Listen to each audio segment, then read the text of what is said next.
Fala pessoal, tudo bem com vocês? O Grêmio joga mal, perde gols e comete muitos erros, por isso perde para o Bragantino, né? O Renato também tem a sua parcela e ele cobrou duramente na coletiva, mas eu vou falar dos erros do próprio treinador. Chega mais, eu sou o Chico Garcia, inscreva-se no canal e vamos juntos!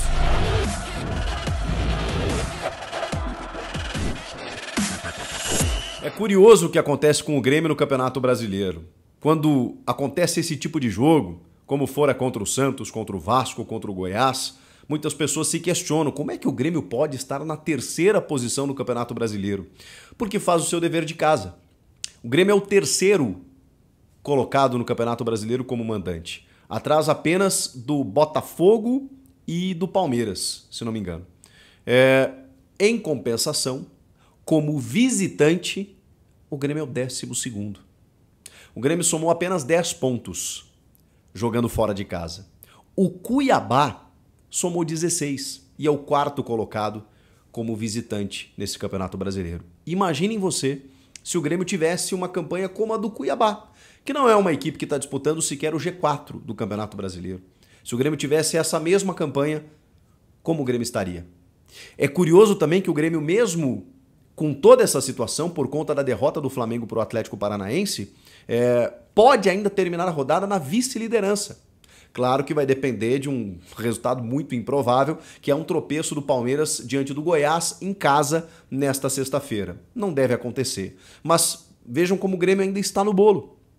E se o Grêmio tivesse competitividade, que foi a palavra utilizada por quase toda a entrevista coletiva do técnico Renato Portaluppi, talvez a gente estivesse aqui pensando em algo mais, ou pelo menos numa fixação ali no G4, que hoje a gente não consegue mais bradar, né, como permanência, porque tem possibilidade, mas a gente não pode mais vacilar. O jogo contra o Corinthians, ele é falado há muito tempo porque é aquele jogo atrasado em que quando as coisas vão acontecendo ou não acontecendo, você fica contando do tipo, tá, mas tem 3 pontos ali para serem jogados, só que se você não vencer, não adianta nada. Então o Grêmio vai contando com esse resultado, só que é um jogo fora de casa, contra um Corinthians que é muito forte dentro da sua casa, embora esteja em crise, não esteja jogando nada, o time do Luxemburgo está completamente bagunçado, mas não dá para você confirmar que você vai fazer o resultado, ainda mais jogando como o Grêmio tem jogado fora de casa. O Grêmio tem alguns resultados fora de casa muito importantes, contra Cuiabá, contra Bahia, contra Atlético Paranaense, mas tem outros, como foi esse contra o Bragantino, que não dá para entender. Vamos falar do jogo? O Grêmio teve algumas dificuldades, tá? O Renato colocou na sua entrevista coletiva, né, algumas justificativas que não são desculpas, ele mesmo reconhece isso, mas que são algumas dificuldades. O Grêmio não conseguiu fazer trabalhos técnicos com boa parte do grupo porque os jogadores estavam na data FIFA. Aquela data FIFA mentirosa em que os clubes cedem jogadores, não tem rodada. O clube não pode treinar com esses atletas quando eles retornam muitas vezes num jogo no dia seguinte, né, de partidas desenvolvidas. O próprio Vila Sante atuou 2 jogos com a seleção paraguaia, mas ele queria jogar. Só que querer, eu quero muita coisa na vida, né? Você não consegue, muitas vezes tem a mesma intensidade durante 90 minutos, 48 horas depois de ter entrado em campo. Feita uma logística maluca, né, para o Vila Sante voltar do Paraguai e tudo mais, o mesmo aconteceu com o Carbajo. Vindo do Uruguai, e mesmo assim o Renato optou por colocá-los em campo, mesmo sem ter trabalhado com eles.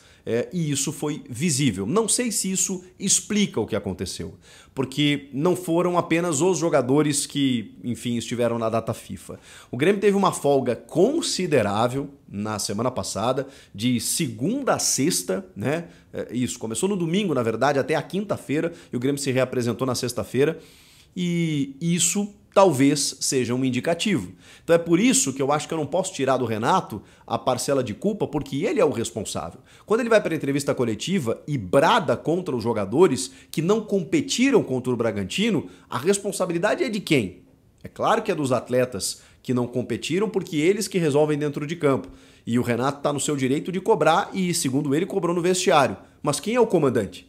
Quem é que tem que exigir isso dos caras? Quem é que tem que elevar a régua, botar os caras na ponta dos cascos, dar a folga, mas cobrar que eles deem uma resposta no jogo seguinte? Quando essa corda afrouxa, eu preciso responsabilizar o comandante. Então eu não posso tirar do Renato também essa parcela. Ele tem responsabilidade. Ele é o maior responsável. Os jogadores posso citar vários aqui, que estavam com a cabeça na lua e que não tiveram o mesmo empenho e que realmente deixaram o Bragantino passear o jogo inteiro. Isso aconteceu, como disse o Renato, quem cala consente, né? Quando foi questionado qual a resposta dos jogadores em relação à cobrança dele, ele falou: eles viram o mesmo jogo que eu, que vocês viram, que todo mundo viu? Sim, todo mundo viu. Todo mundo viu que o Grêmio não competiu. Só que, cadê o comandante para exigir isso? Então, segundo ele, contra o Corinthians a resposta vai ser outra. Vamos aguardar. Porque olha só, o Grêmio teve aquela escalação que a gente imaginou, né, que fosse consistente e que na Arena do Grêmio resolve. E ele mesmo disse que questionou os caras. Tem alguma diferença de gramado? A bola é quadrada, fora de casa, redonda, dentro de casa? O que acontece? O que acontece, eu pergunto? Por que o Grêmio não compete em alguns jogos fora de casa? E todo mundo sabe, o Renato mesmo citou isso durante a entrevista, todo mundo sabe como o Bragantino joga. É uma equipe que não disputa o título brasileiro, mas é uma equipe que em casa, especialmente, meteu 4 no Flamengo, porque ela tem velocidade, competitividade, intensidade, marca alto e consegue fazer... muitas vezes envolver os seus adversários. É um jeito muito clássico de jogar o Bragantino. Todo mundo entende, todo mundo sabe como o Bragantino joga. Ele abriu os seus pontas, né, que deitaram no jogo, deitaram. O Vitinho por um lado, que fez o segundo gol, e também o Elinho por outro lado. O Lucas Evangelista foi um maestro do time. O Eric Ramírez também é um baita jogador. O Matheus Fernandes. O Juninho Capixaba fez um jogo espetacular. O Grêmio conhece o Juninho Capixaba. Ex-Corinthians, ex-Bahia, ex-Fortaleza, ex-Grêmio. Todo mundo conhece, que é um lateral que joga por dentro. E o Grêmio, mesmo com os seus meio-campistas ali centrados, né? Vijaçante, Carbajo, PP, Cristaldo. Pois bem, o Cristaldo, cara, eu tenho dificuldade de bater no Cristaldo porque eu acho ele um bom jogador, tá? E não concordo muitas vezes quando as pessoas criticam ele de ciclotímico, né? De um cara que oscila muito. Mas eu não consigo entender, cara. O Cristaldo não apareceu no jogo. O Cristaldo, assim, eu não vi o nome dele. Ele não marcou, ele não armou, ele não fez rigorosamente nada. O Carbajo teve muita dificuldade no jogo. O Vijaçante se desdobrou um pouquinho, mas não vou cobrar dele, porque realmente, como eu disse, tem essa dificuldade aí por ter atuado com a seleção e, obviamente, estava descontado. O João Pedro Galvão ainda está perdido, ainda está tentando se encontrar no time. E o Suárez, cara, o Suárez... Assim, eu posso dar um mérito pro Cleiton, que fez uma partidaça, né? Pegou chute do Reinaldo, a queima-roupa. Aliás, chute não, né? Ali o Reinaldo foi de uma displicência tremenda para fazer o gol, mas pegou uma bela finalização do Suárez. Só que ali o jogo estava 1-0. E no belo passe do Reinaldo, né? A gente morde e assopra, porque tem coisas boas e coisas não tão boas. O Reinaldo dá um passe muito bom pro Suárez, e o Suárez perde um gol que não dá para perder.